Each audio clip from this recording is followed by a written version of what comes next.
Hi friends, welcome to Active Self-Protection Extra. Today on Suck Less Saturday here with Adam Winch from Defenders USA, Chris Sebastian, who's from here at C2, also his own, what's the name of your training company out in Anthem? Dark Horse Training 6. Dark Horse Training 6 out of Anthem here, Arizona. And I occasionally like to do this to my friends. And today on Suck Less, we are going to work on our posture. I haven't prepped them for this, so we're going to work it live. You need a shot timer because that which gets measured gets worked on. The Range Tech Timer is the official timer of Active Self-Protection because it is versatile, reliable, feature-rich, and very economical. Check out all it can do at the link below. Being the guinea pig, Well, okay, so my friend Adam here, my friend Chris, big, strong men, very big, very strong, very big and strong. And one of the things that we have a problem with is we're instructors, and we tell people all the time, and I take so many firearms classes where guys are like, just grip the gun. Just, come on, John, be bigger and stronger. And now, of course, one of those challenges is, if you're teaching a CCW class, who's your primary student? Big, young, strong man? Nope. Who's your normal kind of average student? Usually a 60-year-old woman. Okay, so a 60-year-old woman. Can she, big, tough frog man it up? Nope. Who's your average student? it tends to be Grandma Good Cookie is the young mom, or somebody who's not out bench pressing all the time. I mean, it's just how it is. Now, of course, I will tell you, this in martial arts, size matters. Yes, it does. Right? We have weight classes in competition for a reason. And generally speaking, the men compete against the men, the women compete against the women because strength matters. Correct. And so if I just told a 140-pound woman in class, in martial arts class, and I said, just be bigger and stronger. I mean, you could pull that technique off on that guy if you were just more bigger. What is that going to do? Nothing. Demoralized. It's going to demoralize, right? Yeah. So why do we do this in firearms training? Yeah. So I want to talk about posture because posture is one of the ways where I think shooters lose so much of their available strength and so much of their capacity to control the recoil of the gun. And we've talked about this at length. I know where you're going. and I want to show you guys this, and then I want you to work on it, okay? And I want you can do this by videotape, but I'm going to show you with my friends. So I'm going to use my friend Adam because I picked on him on this in the past. And in particular, so if you step here and you give me your finger gun, not a real gun, please don't draw a gun at me, but you give me your finger gun. Okay. And what Adam tends to do, and what my friend Adam loves to do, is stick his neck forward because that turtle. because he wants that turtle. He's used to that when he's copping and those kinds of things, right? Driving into the rifle. Right, driving in and all. We'll talk about it with the rifle another day. But drive in and show me. Okay, so now drive your neck in nice and far, and I'm just going to give you some recoil. We're going to see how much recoil he can kind of resist here, okay? So when he's driven that forward, that's how much he's got. Not a whole lot. I mean, some, but not a ton. Okay, cool. Now keep your neck upright. We're going to see what you can do here. I mean, and it's not even taking a lot. Nope. The second I do this, and it's been the albatross. I've been trying to take it away, and really it's because something you and several other people have pounded into my brain for a couple of years. It's finally starting to come back up, and my shooting's getting better because of it. Okay, now we're going to do it again. Okay, so here we are up again. And now I have this habit. I like to look down through the top of my eyes. I love to dip my eyes. It's one of my worst things. Yes. Okay, so now here we are. Dip your eyes so that you're looking through the top of your eyes here, and we're going to give you some push. Okay, that's how much strength you have. This is a big, strong man. Okay, now pick that up and just pick up and look through the center of your eyes. Good grief. I mean, just that right there is completely different. Now, I'm going to tell you something. Here's the thing, is that when you're a big, strong man, even the other one, you have enough. A handgun recoil is not a ridiculous amount of force. And so when you're a big, strong guy, I can do this and that, and I've still got enough backup strength here. I've got enough margin. It's okay. What happens to the 60-year-old woman that comes to class? It's going to be a rough day. Because you're a power lifter. You've probably got 150, 160 pounds of grip strength in each hand at least, right? You're a lifter. It's obviously clear. You've got big, strong hands. And so when I get somebody who shows up to my class with 60 pounds of grip strength, and I go, okay, well, gosh, man, you're just going to have to grip that gun with everything you have. It's hard to do. Whereas you and I, okay, well, I've got a firm grip on it, but I've got plenty of extra here. So when I say grip it harder, they have that ability. But what I want to just see and feel here is what the gun does in your hand when you do just the different posture things. And this, I mean, whether you're teaching jiu-jitsu, Krav Maga, whatever martial arts, right? The second I'm in martial arts, if I can move a guy's head and get his spine misaligned, guess what? I win. Yep. You're going wherever I want you to now. And the feeling is surprisingly different between this and standing upright. It's something you could do at home, right? Yeah. Do it with your friend at home, your husband, your wife at home. It's amazing the strength loss that comes from here just to there. So it's a completely different feeling. So we're gonna put these two guys on the line. I'm gonna make them do it the wrong way. We're gonna see what the gun does in their hand. Then we'll adjust a couple things and see what the gun does in their hand. Okay. All right, I'm gonna put this down here so that we can see between them. You know, John, you were actually one of the first ones to ever point out that I do the turtle. No kidding? Yes. Oh, that sucks. I can't do You that. are the very first one, and so far, We did probably the only one who's said it more than once. We did that instructor development here a year ago. Yeah. And you Everybody you, does. You flat out you and I did the turtle, and then you went, hey, like, and I was like, are you kidding? And it just clicked. And that now every one of my students, the same thing. Because as soon as they bring the gun to here and I go, what are you going to do with your head? And they're like, I'm like, let's fix that. Let's fix that. Now, here's the other side of it though. So watch, if you give me a finger gun, right? So you give me your finger gun up here and you're nice and upright. At some point, when we start to sway, that's the problem for some other students. They lean back, Yep. right? So if I get some sway back, so if you just pull your head back a little bit, then I just take all the strength out, right? You don't have any strength again. No. So now again, if I just stand up, and I stand up nice and tall like a normal human doing normal human things, all of a sudden all this strength shows up. But again, if instead my student, they're that much, and now you've lost all your strength again. So why? I really think posturally, your hips, your spine centered in your hips, and the nice normal curvature of your spine as a normal human standing up doing normal human things, you have maximum strength available. Now, for guys who are big, strong, that lets you shoot and just feel like you're not even trying. Just lets you shoot like super relaxed. But for a student who is struggling with recoil control because they're not big and strong, it gives them maximum postural reinforcement. Well, and when you pointed that out to me over the years as I kept doing this, I always found after a day on the range, I was tired, I was exhausted. Once I started going back to this, I leave and I don't feel like I've done that much. Yup. All right, Chris, go ahead and draw and just come to a ready position. All right, so now what I want you to do is adopt that turtle, right? Big, out, in, all that stuff. And just a couple of shots, and I want you to track your dot. What is your dot doing when you've got all that?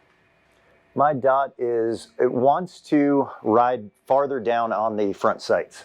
Okay, so I'm saying as the gun recoils, so you're gonna take a couple shots, as the gun recoils with all that turtle in there, just tell me what your dot is doing.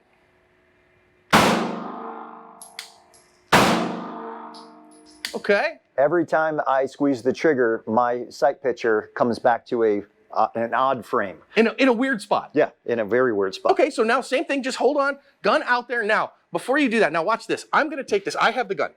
Okay, cool. Now I just want you to stand up like a normal human, doing normal human things, being a normal human, okay? Now, bring your hands up where they're just under your eyes. That's where I want you to be, nice and tall and firm. You have the gun. Correct. Okay, go ahead and grip that gun, nice and tall like a normal human doing normal human things. See what that does in terms of how your gun recoils now, and grip it with the same intensity you had, and what is that doing for the gun?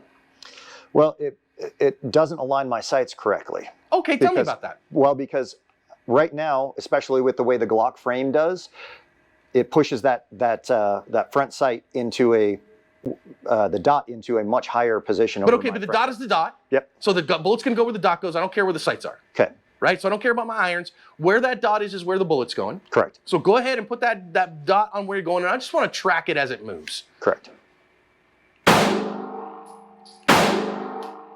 Did you notice a difference there? Correct. What- So that second shot, my Little sight, high and left? my sight picture came back in, and without being adjusted in and leaning into the gun, I can't shoot as fast because I don't regain that sight picture. So now I want you to stand like a normal human. I want you to bias a little forward like you would like if you were about to either throw a cross, or if you were going to return serve in tennis or something like that. About to, a baseball coming your way on the baseball diamond, you're playing defense in basketball, right? So bias a little bit forward. We had a joke about this, okay? So here's the joke about it. It hasn't come out on video quite yet. Everybody says nose over toes. Natalie, the range monkey, she calls it nips over hips. Wow. Which is a little much. But so again, a little bias forward and see if that helps you. Okay. But again, nice and easy spinal alignment. Pick your neck up like a normal human. Good. Okay. Try it. That looked better to me. What did that feel like? So the recoil management is considerably better at that point with just a little more lean. Okay. I didn't even really break the knees that much, but just the lean is considerably better at that point. All right, go ahead and holster up. Now, I'm going to ask Adam Winch to do something that's very un-Adam Winch-like. Adam is going to step up. I love messing with my friend Adam.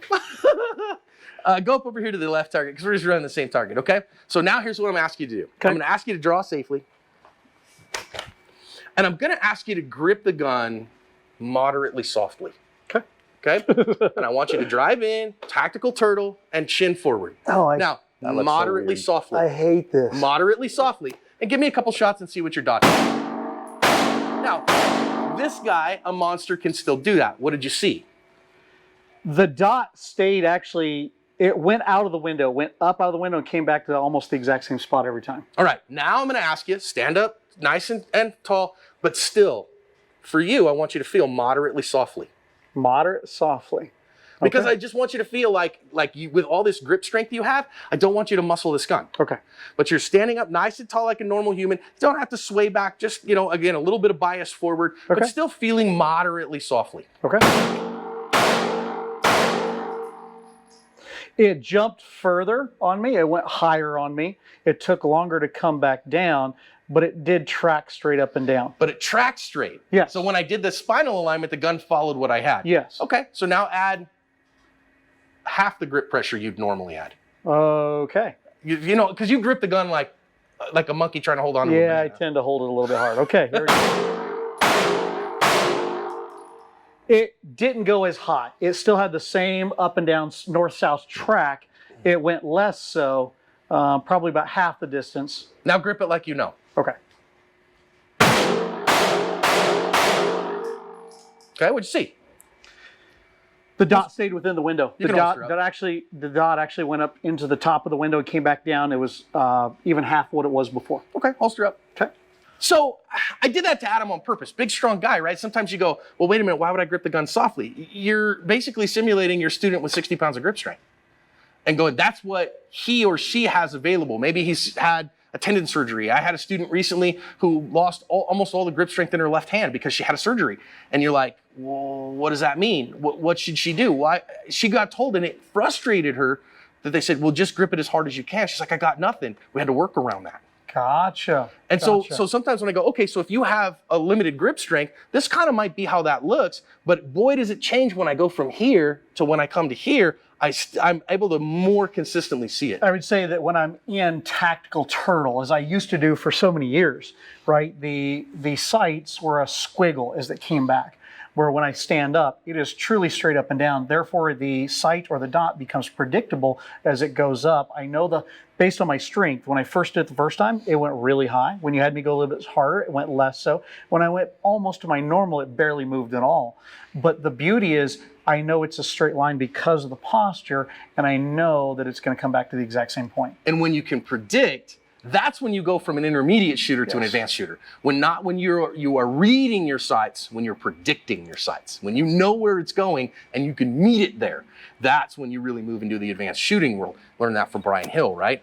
And again, that same idea when I go, oh, wait a minute, when I see a student who is turtling, why are we doing that? There's nothing, I don't think, intuitive about that. I don't think there's anything that is natural about this. I think we learn it from some gun dude paradigm from back in the day. I think it also comes from especially as students start to get tired at new shooters. This is not a natural position for anyone to stand in. So instead of coming up to eye line, they start to come down and they start to adjust their head to match. Right. It just works with that. Well, and think about it. When somebody gets old, let's just say you look at your osteoporotic 85-year-old woman. What does she look like? Yeah. She looks like this. And she's walking and she has no strength. She has no ability to hold herself up. If she falls, she's in a big problem. Her shoulders are hunched over, neck is forward. And we recently saw that, if you're paying attention, I know not a lot of people do, but the Queen of England right now. Yes, yes. We see her out in public and you're like, oh man, Your Majesty, you need people around to keep up with you. And so listen, here's my thing. Do your best, stand up straight. How do we do that? How have you been working on it? How do you work on it and get better at it? Standing up straight. When you're shooting. And when I'm shooting, it's a constant reminder because I too tend to still cheat a little bit to it, and I have to remind myself all the time, just stand up, kind of in a sense, push the top of the head up, and just be erect. Right? It's just a mental reminder for me. I will tell you what I do. So you probably saw me in a previous video. You'll see me do it all the time on the line, is I will step up to the line and then I'll pull my shoulders back and release them. Because I tend to pull this way, especially because I love the fig leaf. So I'll tend to kind of come forward and sit like this and hunch. And so you'll see me, I'll try, okay, pull back, relax, point my nose at the target. Good, relax, nose at the target. Now I can go and do my work. Adam's a better shooter than I am, so like listen to him, not me. But the point is that you can work on that and do it. And I think you can take video of yourself and see where your posture is. And in fact, just use the video function, put your camera up there, hit the record, or don't even hit the record, just watch it and then look at it. Like, what is my posture right now? What do I look like? I'm looking, oh gosh, I am way forward, or I am swaying way back. And then fix it. So you've told me for years to video myself. Brian Hill, a bunch of others have too. And it's only been in the last 3 months that I've started doing that. And I'm finding just so many hitches in there. And I find myself dipping down and trying to see through the top of my eyeballs. And it's been a really good reminder, especially as I slow that down, to, okay, you need to get back up straight. When I do, things get a lot better. Things get better.